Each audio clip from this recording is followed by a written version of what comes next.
श्री शांब शिवाय नमः। ओम श्री गणेशाय नमो नमः। श्री महापुराण के विद्येश्वर संहिता के 17वें अध्याय में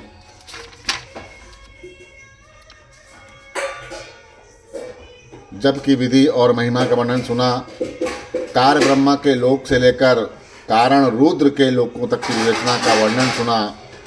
अब पंच आवरण विशिष्ट शिवलोक के अनिर्वचनीय वैभव का निरूपण और शिव भक्तों के सत्कार की महत्ता का भी वर्णन सुनिए।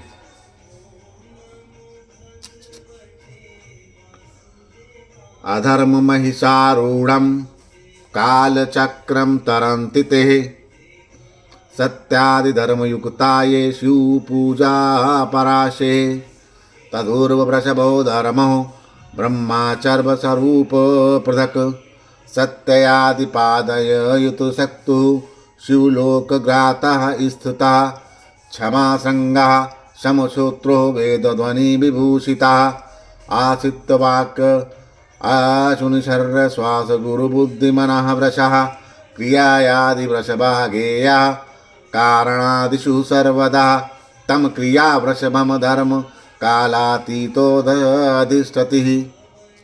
जो सत्य हिंसा आदि धर्मों से युक्त होकर भगवान शिव के पूजन में तत्पर रहते हैं, वे अधर्म भैंसे पर आरूढ़ काल चक्र को पार कर जाते हैं। काल चक्रेश्वर की सीमा तक जो विराट महेश्वर लोक बताया गया है, उससे ऊपर वृषभ के आकार में धर्म की स्थिति है। वह ब्रह्माचर्य का मूर्तिमान रूप है। उसके सत्य, शौच, अहिंसा और दया ये 4 पद होते हैं। वह शिवलोक के आगे स्थित है। क्षमा उसके सींग हैं, शम उसके कान हैं। वे वेद ध्वनि रूपी शब्द से विभूषित हैं। आस्तिकता उसके दोनों नेत्र हैं। निश्वास ही उसकी श्रेष्ठ व बुद्धि और मन है। क्रिया आदि धर्म रूपी जो वृषभ है, वे कारण आदि में सर्वथा स्थित हैं, ऐसा जानना चाहिए। उस क्रिया रूप वृषभाकार धर्म पर कालातीत शिव आरूढ़ होते हैं। ब्रह्मा विष्णु महेशानां श्वासायादुर्मुच्यते तादुर्वनः दिनं रात्रिर्नं जन्म मरणादिकं पुनः कारण सत्यन्ता कारण ब्रह्मा सता गन्धयादिभयस्तु भूतभ्यायस्तु दूर्वा निर्मता सदा सूचगंधा स्वरूपा ही स्थिता लोका चतुर्दशा पुनः कारण विष्णुव स्थिता लोका चतुर्दशा। ब्रह्मा विष्णु महेश्वर की जो अपनी अपनी आयु है, उसी को दिन कहते हैं। जहाँ धर्म रूपी वृषभ की स्थिति है, उससे ऊपर न दिन है न रात है। वहाँ जन्म मरण आदि भी नहीं है। फिर कारण स्वरूप ब्रह्मा के कारण भी सत्यलोक पर्यंत 14 लोक स्थित हैं, जो 5 भौतिक गंध आदि से परे हैं। उनकी सनातन स्थिति है। सूक्ष्म गंध ही उनका स्वरूप है। पुनः कारण विष्णवे तथा लोक चतुर्दशा पुनः कारण रुद्रस्य लोकांश विंशः कामता पुनश्च कारणेश्य षट्पञ्चशाशता दुर्गा तथा परम ब्रह्मचर्य लोक्या शिव सम्मतं तत्रैव ज्ञान कैलासे पंचावरण संयुते पंचमंडल संयुक्तं ब्रह्म परम ब्रह्मा कलामितं आदिशक्ति समायुक्तं आदिलिंगं तु तत्रैव वह शिवालयमिदं प्रोक्तं शिवस्य परमात्मनः पराशक्त्या समायुक्तस्त्रैव परमेश्वरः षष्ठी स्थितिश्च संगारिस्त्रभावोपानुग्रह पंचकत्व प्रवीणासो सच्चिदानंदं विग्रह। उसके ऊपर कारण स्वरूप विष्णु के 14 लोक स्थित हैं। उनसे भी ऊपर फिर कारण रूपी रुद्र के 28 लोकों की स्थिति मानी गई है। फिर उनसे भी ऊपर कारणेश शिव के 56 लोक विद्यमान हैं। तंत्र शिव सम्मत ब्रह्मचार्य लोक हैं और वहाँ 5 आवरणों से युक्त ज्ञानमय कैलाश है। वहाँ पर 5 मंडलों 5 ब्रह्म कलाओं आदि शक्ति से संयुक्त आदि लिंग प्रतिष्ठित है। उसे परमात्मा शिव का शिवालय कहा गया है। वहीं पराशक्ति से युक्त परमेश्वर शिव निवास करते हैं। वे सृष्टि पालन संहार तिरोभाव और अनुग्रह इन 5 कृत्यों में प्रवीण है। उनका श्री विग्रह सच्चिदानंद स्वरूप है। ध्यान धर्म सदा यस्य साधनुग्रह तत्परः सामध्यसनमासीना स्वारात्मो विजरते तत्सदर्शनं साध्यं कर्म ध्यानाद्विक्रमात् नित्यादि कर्म यजनाय च कर्ममति भवेत् क्रियायादिषु कर्मभ्यः शिव ज्ञानं प्रसायेत् तदर्शनगतः सर्वे मुक्ता एव न संशयः। ये सदा ध्यान रूपी धर्म में स्थित रहते हैं और सदा सब पर अनुग्रह करते हैं। ये स्वात्मराम और समाधि रूपी आसन पर आसीन हो सुशोभित होते हैं। कर्म एवं ध्यान आदि का अनुष्ठान करने से क्रमशः साधन पथ में आगे बढ़ने कर उनका दर्शन साध्य होता है। नित्य नैमित्तिक आदि कर्मों के द्वारा देवताओं का भजन करने से भगवान शिव के समाराधना कर्म में मन लगता रहता है।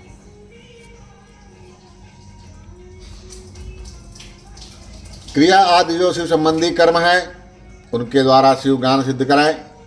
जिन्होंने शिव तत्व का साक्षात्कार कर लिया है अथवा जिन पर शिव की कृपा दृष्टि पड़ चुकी है वे सब मुक्त ही हैं, इसमें संशय नहीं करना चाहिए। मुक्ति रात्मा स्वरूपेण स्वात्मनामात्मदेव में ही क्रिया तपोजन ज्ञान ध्यान धर्मेषु स्थितः शिवस्य दर्शनं लब्ध्वा स्वात्मारात्म रामतमेव हि यथा रविः स्वाकिरणदशशुद्धीपनेशति कृपा विचक्षणः शम्भु ज्ञानमपनेशति अज्ञान विनिवृत्तौ तु शिव ज्ञानं प्रवर्तते। शिव ज्ञान स्वरूप आत्मा परमात्मा राममेशति आत्मा राम संसिंधो कृतकृतो भवे नरः। आत्मस्वरूप जो स्थिति है वही मुक्ति है। एकमात्र अपने आत्मा में रमण का आनंद का अनुभव करना ही मुक्ति का स्वरूप है। जो पुरुष क्रिया तप जप ज्ञान धर्म रूपी धर्मों भली भांति में स्थिति हैं वह शिव का साक्षात्कार करके स्वरात्मा स्वरूप मोक्ष को भी प्राप्त कर लेते हैं। जैसे सूर्य अपनी किरणों से अशुद्धि को दूर कर देते हैं उसी प्रकार कृपा करने में साकुशल भगवान शिव अपने भक्तों के अज्ञान को मिटा देते हैं। अज्ञान की निवृत्ति हो जाने पर शिव ज्ञान स्वतः प्रकट हो जाता है। शिव ज्ञान से अपना विशुद्ध स्वरूप आत्मरामात्म प्राप्त होता है। आत्मारामत्व की सम्यक सिद्धि हो जाने पर मनुष्य कृतकृत्य हो जाता है।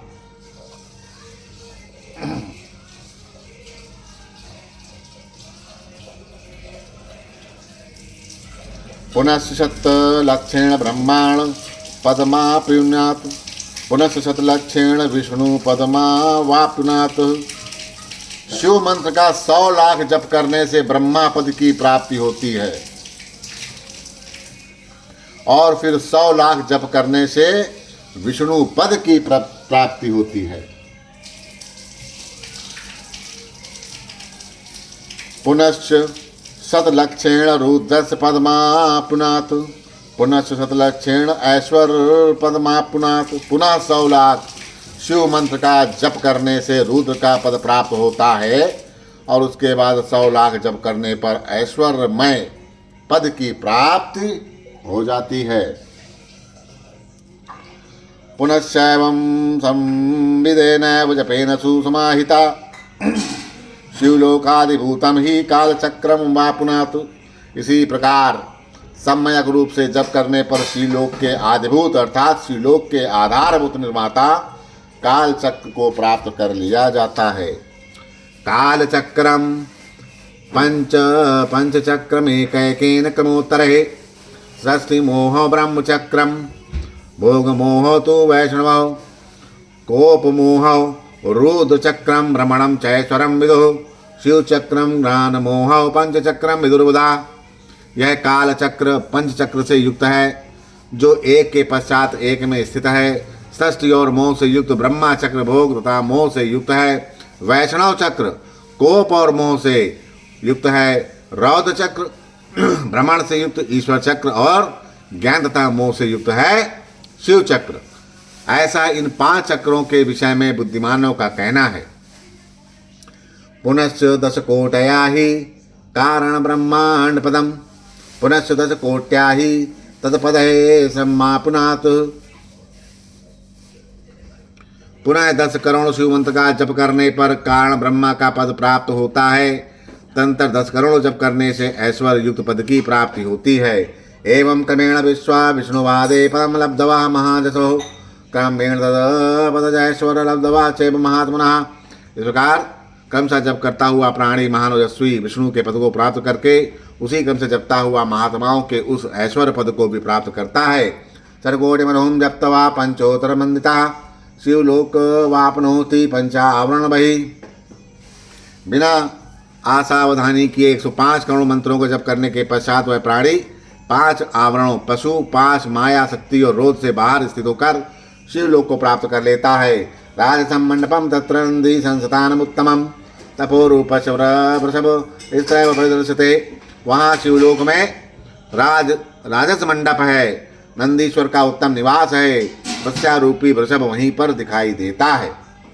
सदो जातस्य तदस्थान पंचामरणम परम वामदेव सदजा स्थानम चतुर्थावरणम पुनः अघोर निलयम पश्चात तृतीयावरणम परम पुरस्सैव साम्बस्य द्वितीयावरणम शुभम ईशानस्य परस्सैव प्रथमावरणम तथा ध्यानधर्मस्य च स्थानम पंचमं मंडपम तथा। वहीं पर 5 आवरणों से बाहर सदोजात यानी कि अर्थात तत्काल आवरण हुए भगवान शिव का स्थान है। पुनः चतुर्थ आवरण में वामदेव का स्थान है। उसके पश्चात तृतीय आवरण में अघोर शिव का, दूसरे आवरण में सांब शिव का मंगलमय तथा प्रथम आवरण में ईशान शिव का निवास स्थान है। उसके पश्चात पंचम मंडप में जहाँ ध्यान और धर्म का निवास रहता है। बलिनाथस्य संस्थान तत्र पुरुणामृत पदम चतुर्थमंडपम पंचाचंद्रशेखरम मूर्तिमता सोमस्कंदस्य च स्थानम तृतीय मंडपम परम तृतीय मंडपम नतमंडपम प्राहुरातिका।